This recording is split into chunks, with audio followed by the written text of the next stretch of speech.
dijatuhkan oleh seorang Mister 05 dengan pelontaran dan akhirnya pun Kimit akan mempertahankan posisinya sendiri Gan. Reki 05 kali cukup sulit mengurung dirinya, tetapi harus masuk ke dalam zona selanjutnya. Sementara ada juga di PX yang bakal masuk. Rimo juga kali ini berada di arah luar. Justin juga kesulitan kali ini melemparkan granat juga dalam jatah. Japra berhasil melakukan Valen dan Devito harus ditumbangkan. Japra berhasil melakukan Valen. Devito, waduh, Bung Evor, tadi katanya, tadi kata Coach Aka nih. Oke, apa tuh? Untuk predik yang bakal dapetin Buyah, katanya kira-kira siapa tadi? Aka bilang siapa ya? EVOS ya? EVOS. Aka tadi bilang EVOS.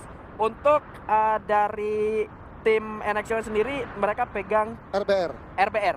Nah, dengan posisi drop zone yang sekarang, EVOS-nya tidak ada gangguan dan Kings pun tidak ada gangguan. Dan kalau kita ngelihat RBR kali ini bertemu dengan Onyx Olympus, ini bakal jadi sesuatu yang aham cihui banget nih. Waduh, aham banget gini kan. Padahal kalau kita lihat secara memang kepentingan, mereka sama-sama mempunyai kepentingan ini juga ya. Dimana kalau kita juga Felix for you sudah memperhatikan para seorang Mr. Home dengan menggunakan MP5-nya langsung. Nggak pakai lama, di ending dulu ya kan, biar tiga teman dari RBR tersisa. Dan akhirnya pun sudah mulai ada pertemuan lagi di sini.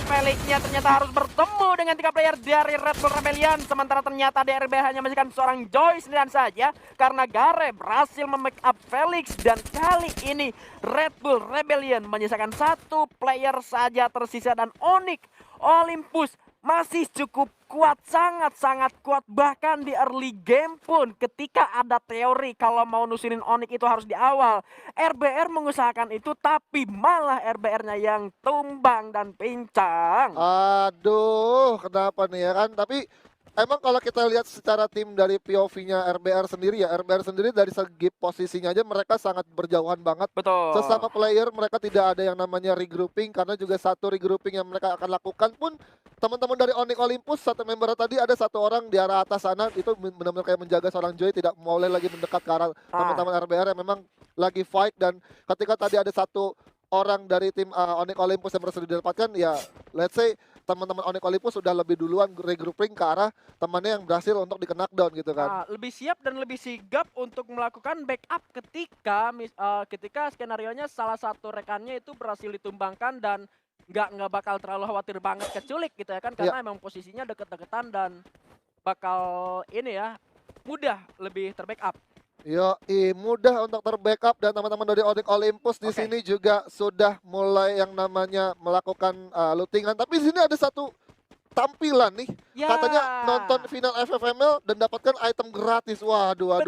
Ini ada gambar dari Alvaro, ada juga gambar dari Notora nih ya kan, dan ada juga kayak tiket-tiket kayak tiket Diamond sama tiket Weapon Royal. Nah ini juga salah satu misi buat yang nonton juga nih, bukan cuma yang main, karena kalau kita milestone kita sampai 450.000 penonton di final week nanti, itu bakalan ada item-item dan bundle menarik yang bisa kalian dapatkan. Nah ini salah satunya ini ya mungkin ada Alvaro, Notora, terus beberapa tiket ya. Ingat ini untuk minggu depan di final week. Final week untuk di minggu depan, karena kalau kita lihat secara match day dari grup A memang mereka adalah finalnya di arah minggu depan. Betul. Gitu kan.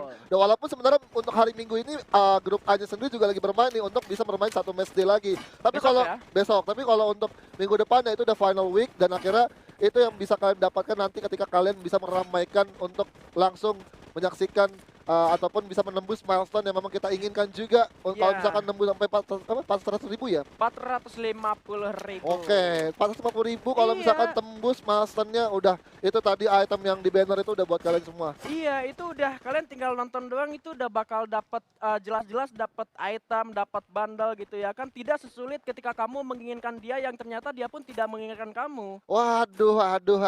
Hari-hari galau ya ampun. Bung Ever, MVP-nya Legalot nih. Iya dong, tadi gue juga sebenarnya pengen coba buat nge-spotlight seorang Legalot yang memang tadi di match pertama gue yakin dia menjadi salah satu orang yang mendapatkan gelar MVP, karena secara tadi permainan dia sangat-sangat apik banget gitu kan. Dan tadi kalau gue bilang 1 granat dia sama dengan 1 tim dari Onyx Olympus, dan emang terbukti memang 1 timing masa granat yang dimiliki oleh Legalot itu memang sangat-sangat predik banget, dan juga kayak kalkulasi untuk dari segi matang mematangkan granat juga, itu udah sangat tidak bisa lagi dipungkiri Dia gitu kan. tanpa Alvaro bahkan. Tanpa ada Alvaro tapi dia ada satu Pat Beeston. Ya, ya, Dan dimana membantu jarak dari daya lemparannya dia untuk ke arah satu tim yang memang mau dia incer. Dan akhirnya ketika tadi Onyx Olympus mengambil satu jembatan di bawah kolong jembatan, karena juga memang dari Onyx Olympus pijakannya tidak terlalu enak.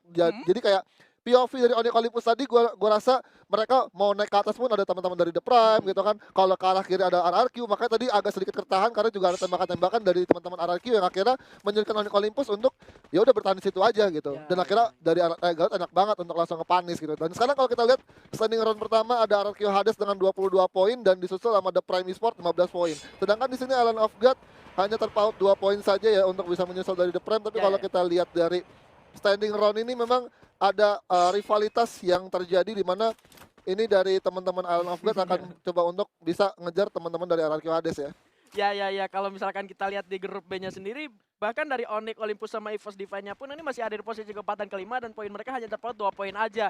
Sekalipun mereka tadi di game pertama emang nggak ketemu sama sekali ya. Iya, walaupun biasanya nih ya kan di setiap match itu EVOS sama Onyx itu selalu langganan di zona-zona akhir. Dan sekarang kita masih belum melihat ini pertarungan ataupun duel terjadi. Tapi seorang Justin dapatin seorang Street menggunakan AC acting-nya dari arah rumah sekitaran Refinery. Tapi juga seorang atau teman-teman dari EVOS pun juga cukup sulit ya untuk bisa naik ke arah atas ataupun mengamankan poinnya. Tadi agak sedikit telat dari seorang Street melakukan pergerakan dari grup.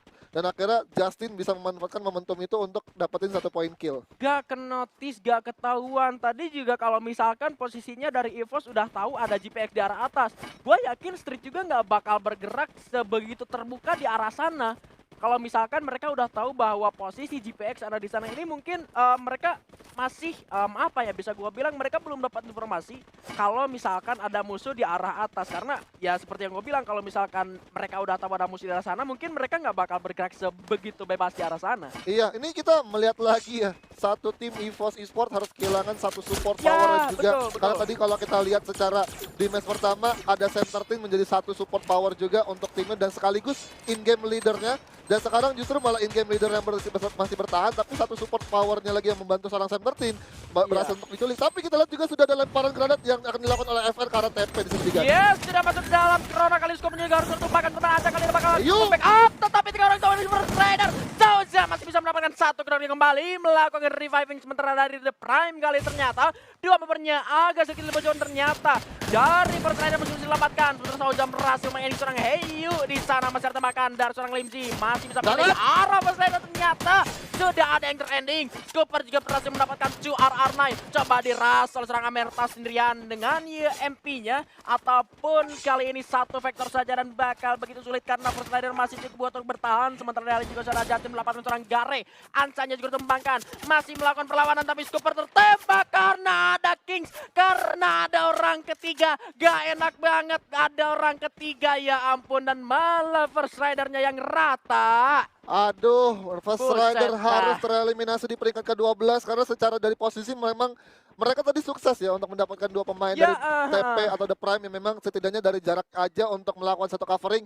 Seorang 2RR9 bahkan temannya lagi sulit banget untuk bisa mendapatkan vision. Tapi ketika tadi sudah banyak banget resource yang memang dikeluarkan oleh First Rider, entah itu dari Chrono atau bahkan dari Glue Wall, itu memang sudah banget di all in sama First Rider untuk menyelamatkan temannya. Tapi setidaknya ada fragging yang dilakukan oleh 2RR9 dan akhirnya pun memecah fokus untuk teman-teman dari First Rider gitu kan. Dan itulah menjadi satu kesempatan juga untuk support fire yang dari arah belakang dari jauh. The Prime udah berhasil mengikis beberapa tembakan yang cukup on point mengenai target selanjutnya dan akhirnya ada lagi ternyata third party yang datang.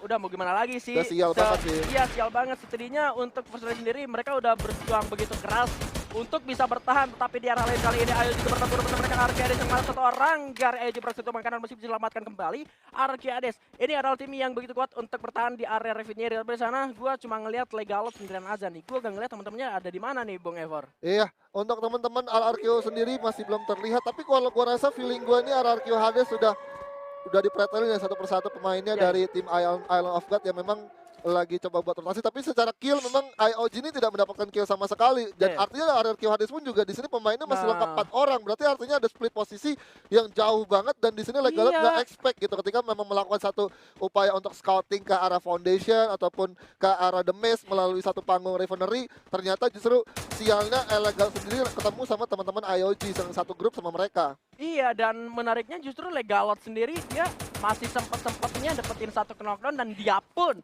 dengan posisi dia yang sendiri seperti ini dia masih selamat loh, dan gue nggak ngeliat juga pergerakan dari teman-temannya mendekat ke arah Legalot. Ini mungkin yang dikomandokan oleh sang Legalot supaya tidak mendekat menuju ke arah dirinya, dan dia bakal jadi satu bait untuk IOG supaya mereka juga nggak bisa masuk ke arah pertahanan dari rekan-rekannya. Oke, ini bakalan jadi menarik banget. Tapi kalau kita Nah, lihat secara ngedeket nih. rotasi dari RRQ sendiri, teman-temannya sudah mulai melakukan satu follow up. Ini mana Legalot sudah juga membuka Ya. glualnya ke arah belakang untuk bisa menahan ataupun menepis semua tembakan-tembakan yang datang dari Island of God di arah panggung Refinery. Dan secara kita lihat di sini mobil sudah Dijemput loh. diamankan, dijemput gitu kan. Dan emang itu salah satu emang yang menurutku juga dibutuhkan untuk tim ketika lu Betul, satu betul, teman yang udah berhasil untuk dikurung ya sama tim lain gitu kan, nggak punya pilihan lagi untuk bisa kabur, ya mau nggak mau timnya sendiri udah harus ngejemput dia, karena kalau misalkan nggak dijemput pun gue yakin ya Legalot tadi bisa dipanis secara cepat sama teman-teman IOG. Ya, dan menarik, iya emang menarik. Gue bilang juga sekarang sekali lagi nih posisi Legalot setelah dia berhasil men-touchdown satu player dari IOG, dia hilang begitu saja dan gak diketahui sama sekali oleh para player dari IOG. Kalau misalkan dari IOG niat buat nge-tracking posisi Legalot, mungkin Legalot sudah mati, tapi malah ternyata bukan sang kapten terkuat di bumi, kapten terkuat di alam semesta harus sudah terending lagi-lagi oleh member dari GPX. Aduh, tadi di match pertama Sam 13 keculik sama teman-teman King, sekarang keculik sama seorang Justin menggunakan satu penggunaan car auto M, dan ini gue jujur senjata car auto M ini untuk sekarang lagi benar-benar di buff, dan secara untuk per hitnya pun damage yang kerasa itu sangat benar-benar kerasa banget gitu. Jadi enak banget udah senjatanya auto M tapi damage-nya juga berasa. Tapi kalau kita lihat di sini dari seorang Halcyon sudah menembak car teman-teman dari Onyx Olympus, dan seorang Tayo sudah juga merasakan damage yang berasa banget pedih dari tembakan seorang Halcyon yang menjadi kapten dari Aero MDR. Ini adalah pertemuan kedua antara Aero MDR bersama dengan Onyx Olympus, yang mana kalau menurut gue mungkin dari Onyx Olympus juga ada pilihan lain lagi selain ngehajar anak-anak dari Aero MDR yang sebetulnya udah siap di bibir zona. Sementara Onyx Olympus mereka harus memperhitungkan waktu untuk masuk ke dalam zona ataupun mengkomit pertempuran, karena mereka di luar zona mereka bakal dikejar juga. Sementara di arah depan Aero MDR sudah mulai siap, dan ini waktunya Garne sudah mulai keluar menuju ke arah depan dan bakal menyerang menuju arah tim Aero MDR yang mana juga disiapkan seorang Besto. Ada sniper juga yang masuk dan ternyata Felixnya bersentuh bakal seorang Besto yang satu buah granatnya. Garne masih kuat di arah lane RPR-nya sudah tumbang. Felixnya masih diselamatkan kembali. 4 lawan 4 terjadi kali ini. Felixnya masih ada dalam penonton sebenarnya headshot di arah yang lain. Granat balasan coba dilemparkan ke Besto, tapi malah ternyata ada lagi yang tumbang seorang Tayo di sana. Bestonya bakal masuk dari belakang, masih selamat kembali. Hancur tumbangkan kali ini Besto.